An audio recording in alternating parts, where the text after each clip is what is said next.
Two-stroke or four-stroke? It's an age-old debate that's never truly settled. But today, we've got both of them. We've got the 2024 KTM 250SX two-stroke, putting it up head-to-head against the 2024 KTM 250SX-F four-stroke. Let's see which one of these is the best.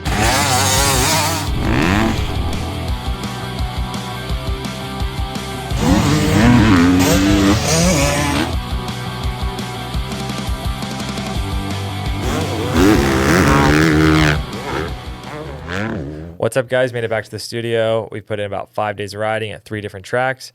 Really trying to see what's the best here, two-stroke, four-stroke. We got both the KTMs. We got Jesse Ziegler in the studio with me. And Hi. Yeah. We've been riding a lot. My hands are sore. My old man back is sore. It's been fun. I like 250cc dirt bikes, two-stroke or four-stroke, but the question remains now more than ever, which one's best? The stuff that goes into it, you're going to have our diehards that are going to love that 252 stroke. But the 254 stroke's really got a lot going on. Obviously, that's like the new gen tech, but there's still a lot of new stuff on the 252 stroke. After all this riding, you know, we've both ridden them. We've had some of our testers ride them too. We've got a really good baseline on both bikes, I feel like. Really get the feel of what both of them feel like. But what's your take on the 250 class? I think it's exciting now. Ever since 254 strokes came out, I've been a fan because they really work with my riding ability really well. You can ride them really hard. You can almost ride to the potential of the bike, which is hard to do as an average intermediate motocross rider these days, or ever. It's never been easy. It's always been a lot of work to get your body conditioned enough to actually ride to the potential of the bike. And at a 250F motocross bike, you get a lot closer than you do on a 450 or even a 252 stroke historically, because the other bikes just wear you out. Yeah. They want to go fast. They want to be ridden hard. And 250Fs, they just have a lot of upward potential there that you can keep pushing harder and they keep going faster, but you can ride them at an intermediate vet guy pace or even beginner pace and still have a lot of fun and not get worn out. Yeah, being a full-size adult is fun to ride a 250F because we spend a lot of time riding 450s, but then you jump on 250, you're like, man, I can really ride this thing. It's so fun. Yeah, you feel like, hey, I can actually put my effort into this and not be slightly scared that it's going to, throw me off into the world somewhere. So one of the things I wanted to take away from this video is, do you think a 252 stroke and a 254 stroke can go head-to-head in the same class? I do. I used to not think so because the 254 strokes weren't quite there in power output, and their power was sort of focused clearly over on top end surging. That's where all the professionals had to ride them to be competitive. That's where races were won. So that's where the power bands were sort of prioritized from manufacturers. Yep. It was get it through the corner and then just don't let off and let it shift up and just let it scream. Especially in the KTM case, it's always been a high revving motor making tons of power. Yeah. If you got on a bike that you had to short shift, it'd be just kind of weird on a 250F because you wouldn't really be going that fast before you had to shift gear. So, but nowadays I feel like the 250 sort of mantra has built more torque into the motor. The overall horsepower has gone up and the weight's come down. So now we're getting really close. There's no more starting issues.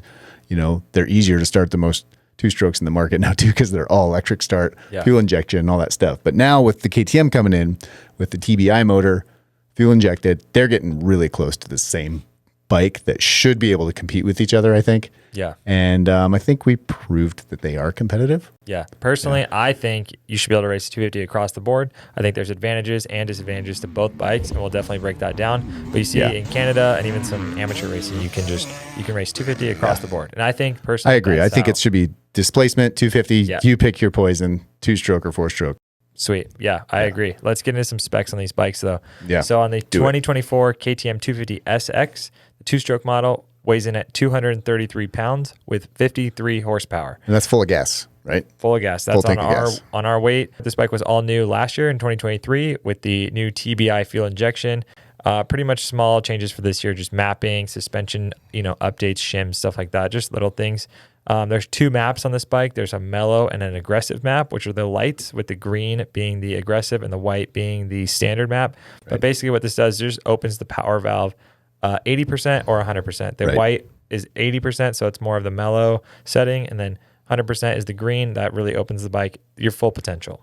Full potential is true. That's one thing that's exciting about KTM or all two-stroke development, specifically in the KTM group's world with TBI and electronic power valve integration there, is if a bike comes out, it's the same as last year, but just with some mapping tuning updates, that's a big deal. Yeah, These bikes are going to get so much better every year they update these. Yeah, last year this bike was all new engine, and they even told us kind of like when we first rode it back in like the summer of 22, they were like, we're still updating this. So 24, 25, like that bike's just going to keep getting better. Yes. And if you're not familiar with the TBI, it's basically there's no carburetor on the bike. It's electronic fuel injection. Yep. You could take the bike anywhere you want to go. Elevation, no elevation, it's going to run the same. It's mimicking four-stroke, throttle body injection system almost 100% now. Used to be TPI in the previous edition of the bikes that I race hard enduro on, or even the XCs were TPI, which is a transfer port. So they actually injected the fuel into the transfer ports, and then they had an oil injection process. So you put in straight gas into it, which different animal for sure. TBI is more carburetor-like, I would say. It's more snappy, more responsive than a carburetor bike, but it's still not quite there with that crisp, direct, totally atomized fuel out of a carburetor hitting that cylinder and exploding. There's it's not nothing quite like how it used to be. It's not quite there. But like I said, it's going to get better and better. And honestly, for me, not quite there is 100% better than a carbureted bike. Yeah, we'll break that down. I can't handle it. So continuing with the two-stroke, you get the Brembo hydraulic clutch and brakes, which are awesome. And then you get the WP Exact air fork. Yep. Same thing you get the Exact rear shock. And then this bike, the two-stroke retails for $91.49. $9,000 two-stroke, which sounds ridiculously expensive, but it's in this market, it's not. Let's get into the four-stroke here. Here's the 2024 KTM 250SX-F, 238 pounds. So it's a 5-pound disadvantage to go with the four-stroke still. Yep. They're identically equipped in componentry, suspension, brakes, clutch, all the pieces bolted onto it. So really we're talking engine weight. Yep. That's it. You still get 2 maps with this bike. You get an aggressive and a mellow map, but you also get the addition of the four-stroke traction control. Yep. And you get the launch control, and you get the quick shift. Yep. Which is not available on the two-stroke. Correct. So you get a little more bang for your buck here, but it's going to take more bucks. It's $10,199. So it's about $1,000, $1,050 more expensive than the two-stroke. Yeah, so, MSRP to MSRP. Yep. Yeah, on paper, the two-stroke looks better. It's 5 pounds lighter, has 6 more horsepower, and is $1,000 cheaper. Yeah, I'm done. Story's over. We don't need to talk anymore. I think a lot of guys on YouTube are going to say done, end the video right there. Yeah, just end it. And there's something to be said for that, I think. If you think you're man enough to ride a two-stroke and be competitive, then story's over. Like, why would you waste your time riding a four-stroke? Yeah. But there's more to the story, as always. Yeah, so let's break it into like some of the differences of riding the two bikes back to back. You and I jumped literally right off the track from one and jumped on the other. Lucky enough, we're about the same weight. We can just leave the sag, adjust the levers the same way. But yeah, what did you think kind of feeling the differences between the two bikes? I think the glaring differences between the two bikes, even though the power, character, and delivery is getting closer, there's still a big difference between power delivery. Obviously, two-stroke is going to be more snappier, not as linear as the four-stroke power. It doesn't get quite as much traction everywhere. Yeah. However, there's a disclaimer asterisk here. The most linear two-stroke 250 motocross power that's ever been built probably is this bike. Great point. The most traction ever built in a 250 motocross competitive bike is probably this bike. It's still just not the same as the four-stroke power delivery. Yeah, this is probably the most four-stroke, two-stroke that we've ever ridden. Absolutely. Other than a trail bike that, TPI. But as motocross bike goes, definitely. It's super linear, gradual. It's not as exciting or maybe fun to ride as your old school carbureted 250 stroke that has that nasty hit on it. It's a lot smoother through the delivery. The one thing that I really noticed here, I'm riding this bike in multiple conditions. It runs really good in the deep stuff, like a deep, loamy track. It runs really good. And on the hard pack where you kind of have to be, a lot more careful, it doesn't run as good. It doesn't feel as good. Yeah, I think that's just where the two-stroke power delivery is getting out of its preferred element a little more. Yeah. On slicker, drier terrain, and the bike gets more nervous. It's 5 pounds lighter. Yeah. It doesn't have as much weight on the front tire. Everything gets more nervous. And that's a good segue into handling, honestly, because our power delivery is pretty cut and dry. It's the same difference. It's always been a two-stroke and four-stroke, but it's much closer now. So along with that, the four-stroke is a little bit different now too, because this generation KTM is a lot different than what it used to be, where you used to have to ride the KTM four-strokes way up high in the power band like a two-stroke, but now it actually has a lot more down low. Yeah, it definitely does. The KTM screaming to 12,000 RPM, the only way to get it to go around the track competitively is over. Now it has lots of torque. You can short shift. You can ride on a vet track. You can ride it totally mellow, and it works fine. So again, they're both moving towards each other in power delivery. Yeah, it's funny how they are. The more different they get, the more similar they become. Yeah, totally. Kind of moving on to a couple other things. The front end traction and the suspension. Let's talk about that because that's probably the biggest difference when jumping back to back on these bikes. Yeah, segue into handling here. So we talked about power delivery, how it gets a little nervous on the hard pack stuff on the two-stroke, where four-stroke has more confidence across all terrain type. And that has primarily to do with a power delivery of the two-strokes a little more erratic, a little more crazy. But really front wheel traction is something you're going to notice a lot on the two-stroke. It doesn't have as much. It's not as planted on the front end tire. It doesn't feel as confident in any sort of turn that has somewhat questionable traction. It's a little more nervous on the front end. Going back, like in the two-stroke, if you're going to ride deep, loamy, sandy conditions, awesome. Yeah. So fun all the time. But that 5 pounds on the four-stroke actually makes it feel better when you're like going into the entrance of a corner, standing up through a rut. You can feel the knobs in the tire working and you can trust them all the way through. And it's like you ride that and you're like, oh, 5 pounds is going to be a lot. But it actually makes such a big difference in terms of confidence. And it's like way better to ride. Yeah, the four-stroke's easier to ride. Easier to ride. For sure. Yeah. For that reason, primarily. The power delivery has traction just about all the time, even though it's not as impressive power delivery. But really front-end traction on decel into turns, accelerating out of turns, it stays consistent. It never gets twitchy and kind of weird. Yeah. One thing about this, the new chassis on both bikes, it has better where your boots sit. The way the frame kind of sticks out, you can really grab the bike. There's a lot of contact patch.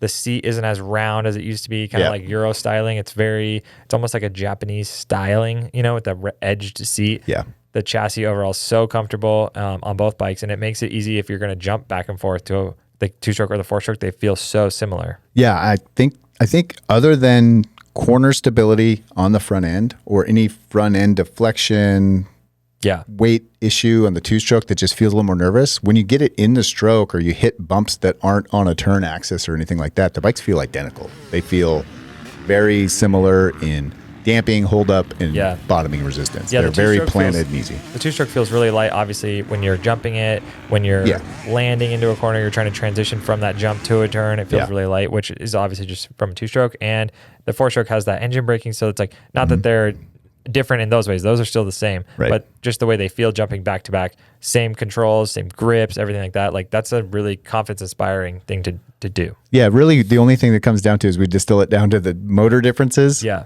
You have to mix your gas on the two-stroke, which is like the smallest inconvenience that's ever been labeled an inconvenience. It's not hard. And that's really it. Whichever one you think you can be more competitive on if you're racing. Yep. And if you're not racing, like I don't race that much. Like which one do you pick? Which one wins the Ryan Nitzen two-stroke versus four-stroke debate? I'm picking the four-stroke just simply because I know it's down on power. I know that it's heavier. I know it's more expensive. But for me, I feel like I can just ride it smoother for a longer amount of time. Yeah. I don't have to think as much while I'm riding. On the two-stroke, I'm still searching for the better lines. Lines are getting blown out. I'm looking for that outside. I'm looking for the fluff. And on the four-stroke, I can just hammer laps. And it doesn't really matter where I go. I can ride smoother for a longer period of time, and I feel faster on that bike. Yeah, I think that's why four-strokes took over the world. Yeah. Like it's not Call me a Gen science. Z. Just you got no old school in you at all. There's not an ounce of old school. I grew up racing on a two-stroke, so I get it. But and the two-stroke's still so fun to ride. Like it's definitely way more exciting to ride. It sounds so good. Like in any video I've seen of me riding that bike, it sounds so good. What bike are you picking? I think I'm gonna have to go with just what's the most fun, and the two-stroke's more fun to ride. Yeah. The four-stroke, even though it's like the best power delivery KTM's had on a four-stroke, after you jump off and get on it again from riding the two-stroke, it's kind of boring. It's not the bike's fault. It's just the two-stroke's so much more exciting and so much easier to loft. Like if you have to get over something, the two-stroke's easier to get over it. And I'm talking like vet track, crappy approach to a chunked out face because it's just been ripped up by guys that sit down on 450s off the face of it. Sort of stuff you have to get over. Little things. I'm not doing big jumps, but the two-stroke is just still a lot more fun to ride. Yeah. If I was picking a competitive bike, I would pick a 4-stroke. If I'm like, I'm going to go race 250F classes or 250 classes, I got to ride the 4-stroke because I'll be competitive for the whole moto on that. Where the 2-stroke, it's going to wear me out faster still, but I'm going to have more fun that. Since I don't race that much, I got to go 2-stroke because it's so much fun. It sounds so good. See, I think it's a personal thing. Like me, I feel like I just feel faster for a longer period of time on the 4-stroke. But if I was to really be serious about racing, I would go with the 2-stroke because the 2-stroke is it's visibly and it feels faster. It is faster, but I'm not faster on it long enough to hit the checkered flag. Correct. But if I'm a young kid, if I'm a local pro or somebody, I feel like you save $1,000. Rebuilds are going to be cheaper. Yeah, definitely. Time to man up, do your push-ups, get on the 250 2-stroke because that thing, it is faster. I think you do have an advantage riding it, but I'm not faster riding it for the same amount of time.